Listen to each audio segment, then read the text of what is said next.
हे friends, स्वागत है आप सभी का movie stock movie explain channel पे, जिस पर आज मैं रिकैप करने वाली हूँ एलियन रोमुलस मूवी को। तो चलिए अब आपका टाइम बिल्कुल भी ना वेस्ट करते हुए शुरू करते हैं इस वीडियो को, वो भी स्पॉइलर वार्निंग के साथ। लेकिन उससे पहले मेरी एक छोटी सी रिक्वेस्ट, वीडियो को लाइक, शेयर और चैनल को सब्सक्राइब करने की।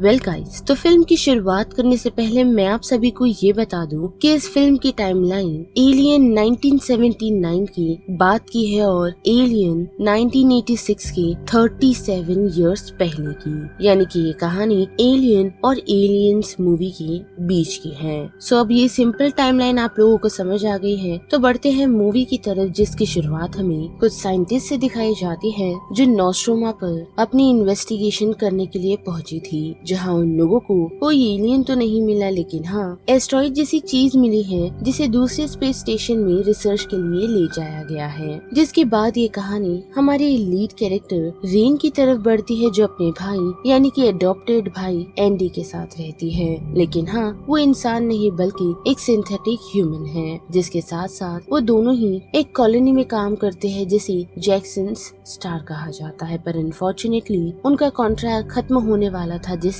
रेन काफी खुश थी और वो लोग यहाँ से निकलने वाले थे। पर अनफॉर्चुनेटली उनके कॉन्ट्रैक्ट को वेलन युतानी फोर्सफुली एक्सटेंड कर देता है, जिस कारण ना चाहते हुए उन्हें इस कॉलोनी में अपने उन कामों को खत्म करना होगा। और इसी वजह से वो अपने एक्स बॉयफ्रेंड टाइलर के साथ ज्वाइन हो जाती है, ताकि वो लोग एक स्पेस क्राफ्ट को रिट्रीव करें, ताकि वो लोग उसके क्रायोस्टेटिक चैम्बर को इस्तेमाल कर सके, जिसके इस्तेमाल से रेन, टाइलर और टाइलर की बहन की, जो कि प्रेग्नेंट है, साथ ही उसका कजिन और कजिन की गर्लफ्रेंड नेवारो, जो सभी लोग यहाँ से निकल युवागा नाम के एक प्लेनेट पर अपनी नई शुरुआत करेगी, जिसमें टाइलर और बाकी सभी को रेन के पास मौजूदा एंडी की एबिलिटी को इस्तेमाल करना है, ताकि वो लोग उसकी इंटरफेस को इस्तेमाल कर उस स्पेस क्राफ्ट को इंटरैक्ट और उसके कंप्यूटर को इस्तेमाल कर पाए। जो बात सुनकर रेन थोड़ा हेजिटेट करती है, पर टाइलर के कन्विंस करने पर वो मान जाती है और साथ ही एंडी को उसे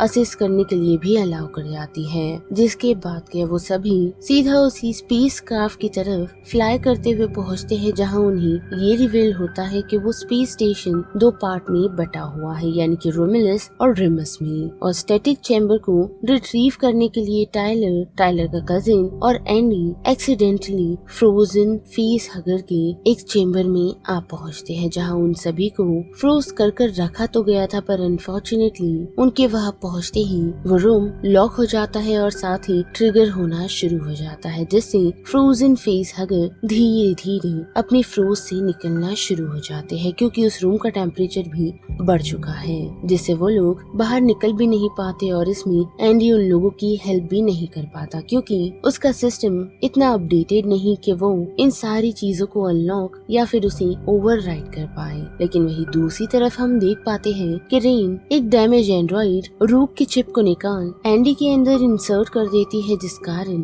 उसे स्पेस स्टेशन को एक्सेस करने का परमिशन मिल जाता है। पर इतना ही नहीं, बल्कि उसमें कुछ अपडेटेशन भी आए हैं, जिस वजह से उसके थॉट्स भी चेंज हो चुके हैं, जो अननोइंगली उसके प्राइम डायरेक्टिव को ही चेंज कर देते हैं, यानी कि उसकी लॉयल्टी को, जो अब रेन से ज्यादा वेलन युतानी की तरफ है। और जैसे ही वो लोग उस सिचुएशन से निकलने का डिसाइड करते हैं, पर अनफॉर्चुनेटली उस चेम्बर से फेस हगर भी निकलना शुरू हो गए हैं, जो निकलते ही नोवारो से अटैच हो जाते हैं। साथ ही रेन को रूक को रीएक्टिवेट करते ही ये पता चलता है कि इस स्पेस स्टेशन के लोग जेनेमॉर्फ और उसके क्लोन के कारण मारे गए हैं। वही दूसरी तरफ हम देख पाते हैं कि टाइलर नोवारो से उस फेस हगर को निकालने की कोशिश कर रहा है, जिसमें रूक उनकी हेल्प तो करता है, लेकिन निकालने के साथ ही वो उन लोगों को ये भी वार्न करता है कि उस क्रिएचर ने ऑलरेडी अपना काम कर दिया होगा, यानी कि नोवारो के अंदर उसने ऑलरेडी सीड को इम्प्लांट कर दिया है।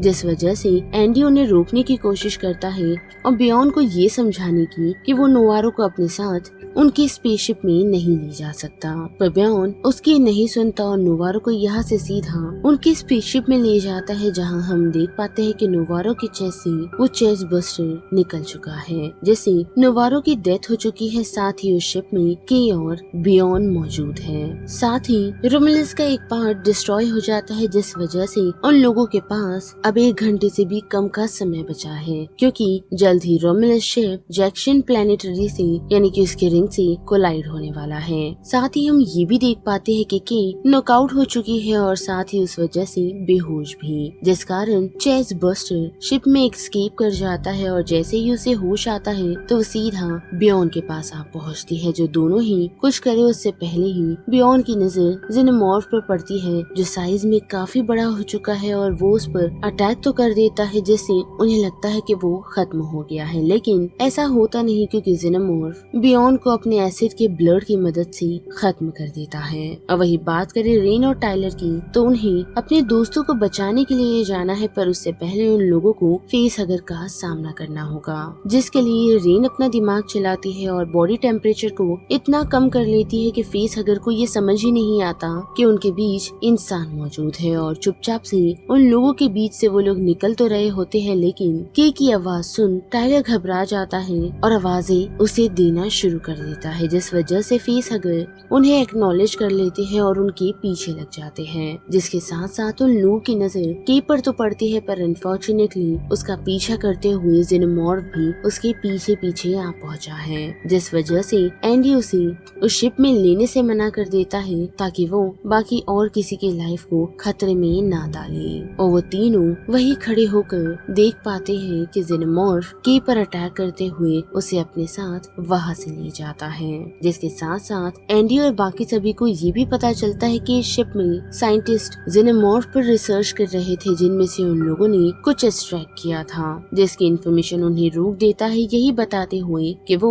प्रोमेथियस स्ट्रेन है, यानी कि उसकी मदद से वो लोग परफेक्ट ह्यूमन बना सकते हैं, यानी कि वो लोग मरते हुए लोगों तक को बचा सकते हैं, वो भी जेनोमॉर्फ के निकाले हुए उसी सीरम की मदद से। जिसके साथ साथ रूक उनसे ये इंसिस्ट करता है कि वो उसके सैंपल को अपने साथ कॉलोनी ले जाए, ताकि वो लोग इसे प्रिजर्व कर सके और साथ ही बाकी और लोगों की जान बचा सके। पर उसी के साथ साथ हम देख पाते हैं कि उस सीरम को जब एक माउस पर इस्तेमाल किया गया था तो उसकी हालत खराब से काफी अच्छी हो चुकी थी, लेकिन कुछ समय बाद उसके अंदर से कुछ निकल आता है, जिस पर नजर किसी और की नहीं पड़ती, क्योंकि उन्हें रूक ने कुछ वेपन्स के बारे में भी बताया था, जिसे लेकर वो लोग सीधा जेनोमॉर्फ को खत्म करने के लिए पहुंचते हैं और के को बचाने के लिए। लेकिन उसकी तलाश उन्हें एक ऐसी लोकेशन पर ले आती है जो जेनोमॉर्फ ने बनाई है और वो काफी ही अजीब है। साथ ही वहाँ उसने के को एक ककून में रखा है, जिसे वो लोग वहाँ से रेस्क्यू करने का डिसीजन तो बनाते हैं और वहाँ से निकाल भी ले आते हैं, पर उसकी हालत काफी ही खराब है और वो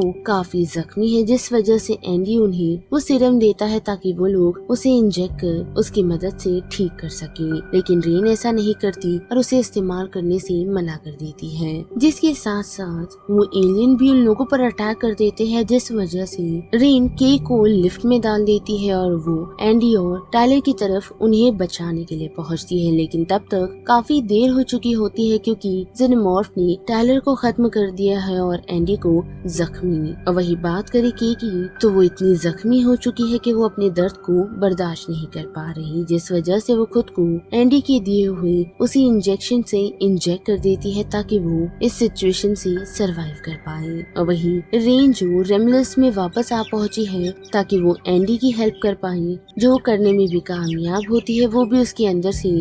उसी चिप को निकालते हुए, जिस वजह से एंडी की लॉयल्टी वापस रेन की तरफ रिटर्न आ जाती है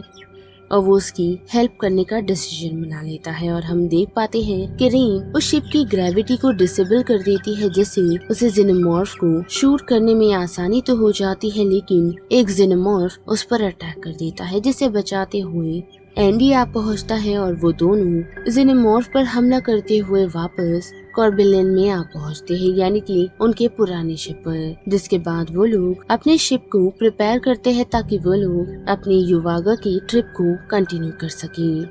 जिसके लिए वो सबसे पहले के को क्रायो चैम्बर में डालती है और उसके बाद एंडी को भी अपने साथ ले जाने का डिसीजन बनाती है क्योंकि वो उसका भाई है। जिसके साथ साथ वो नोटिस कर पाती है कि रोमिलस यानी कि वो स्टेशन रिंग से टकराकर डिस्ट्रॉय हो चुका है, जिसके अंदर रूक भी मौजूद था जो उन लोगों को आखिरी दम तक यही कहता रहा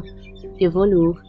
उसके सैंपल को अपने साथ ले जाए। जिसके बाद रीन जैसे ही स्पेसशिप को ऑटो पायलट पर डाल खुद भी क्रायो चैम्बर में जाने का डिसीजन करती है तो उसी दौरान उसे पता चलता है कि के की हालत कुछ ठीक नहीं। जिसके साथ साथ उसे क्रायो चैम्बर से निकालती है तो नोटिस कर पाती है कि उसने एक ह्यूमन जेनोमॉर्फ को बर्थ दिया है, यानी कि एक हाइब्रिड को, जिसे रीन खत्म करने का डिसीजन तो बना लेती है पर अनफॉर्चुनेटली वो ह्यूमन जेनोमॉर्फ कहीं गायब हो जाता है, जिसकी तलाश उसे और कहीं नहीं बल्कि के की तरफ ले आती है, जिसे उस हाइब्रिड ने खत्म कर दिया है और साथ ही एंडी को इंजर्ड भी। पर रीन जैसे तैसे उस क्रिएचर को उस स्पेसशिप से निकालने में कामयाब होती है और जैक्सन रिंग पर भेजने में, जो दिखने में काफी ही घिनौना और काफी ही लंबा था। पर